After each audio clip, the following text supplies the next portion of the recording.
जे माझे ज्ञानपाराय तुकोबारायांनी केलं त्यांच्यानंतरचं काम आमच्या बहिणाबाई चौधरींनी केलेले महाराज. प्रत्येक गोष्टीवर अभ्यास आहे.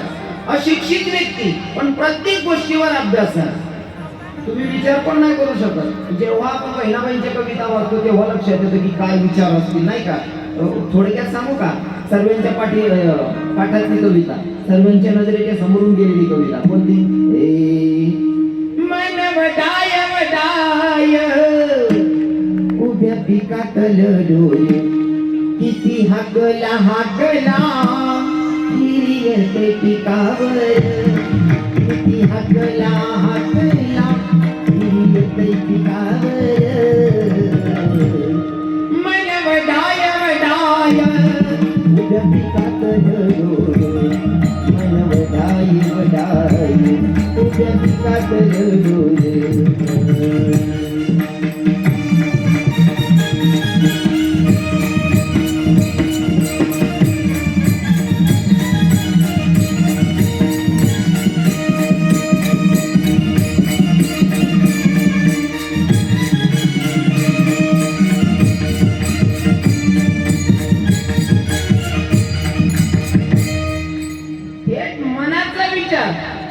अजून अरे संसार संसार जसा गावा चुलीवर आधी हाताला चटके मग मिळते भाकर. प्रत्येक गोष्टीचा अभ्यास महाराज. इतकंच नाही, बापाचे भाव सांगताना सुद्धा माझ्या बहिणाबाई ते पण व्यक्त होतात. काय? शेतामध्ये माझी कोप तिला बोराट्याची ताप राबत कष्ट तो माझा शेतकरी बाप राबत कष्ट तो माझा शेतकरी बाप राबत कष्ट तो माझा शेतकरी बाप राबत कष्ट तो माझा शेतकरी बाप. तो अंगावरी पिंजा खातो निरची भाकर तो अंगावरी पिंजा खातो निरची भाकर आता त्याच्यात कापाई काय केलं त्यानं बाप राबतो कष्ट तो माझा शेतकरी बाप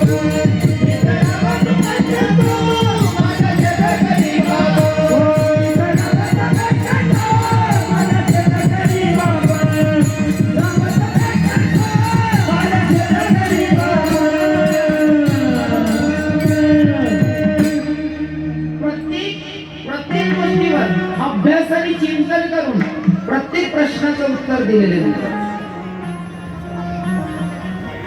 शिकलेल्या लोकांना चॅलेंज आहे. नुसतं पदवी धारण करूनच माणूस काय करू शकतो असं नाही. एक अशिक्षित व्यक्ती सुद्धा कवी बनून जगण्याचा संदेश देऊ शकते. आणि फक्त एवढंच नाही, अजून सांगतो, फक्त पुरुषच काही करू शकतात असं नाही, महिला सुद्धा काहीतरी करू शकतात. आणि ते बहिणाबाईंनी इथं सिद्ध करून दाखवलं.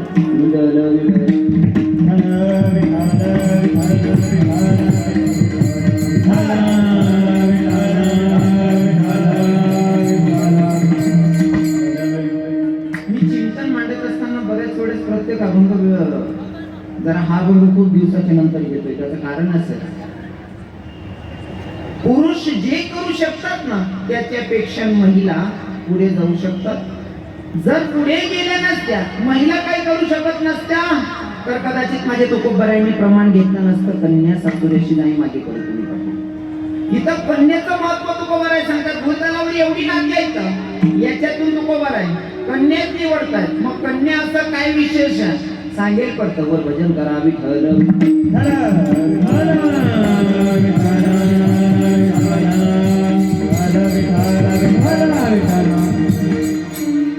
माझे तुकोबाराय ते भगवंताचं नामचिंतन करतात. नामचिंतन करत असताना, चालत असताना मुखातून फक्त भगवंताचं नामचिंतन आहे. रस्त्यानं चालत होते म्हणजे तुकोबाराय. लोक उठून त्या लोकांनी बघावं तुकोबारायांना सांगा, बाई तू क्या कुणाकडे चाललाय? तुकोबाराय तुकाराम म्हणतात बाप्पा 65 लाखाच्या बोजाखाली दाबावलेली लोक.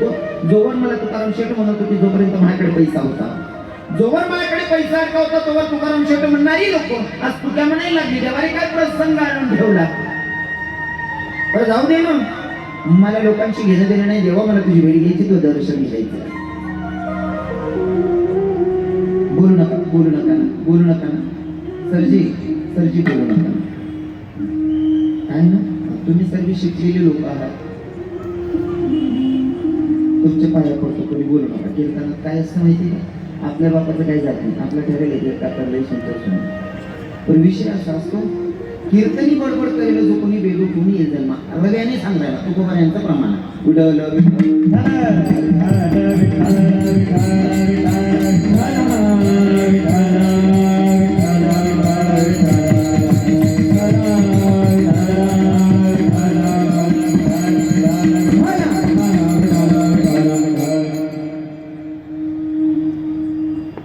सगळ्यांच्या पाया पडून सांगतो, कमीत कमी माझ्या समोर बसलेल्या लोकांनी अजिबात व्यर्थ बडबड करायचं नाही. आता तुम्ही जर चिंतन ऐकायला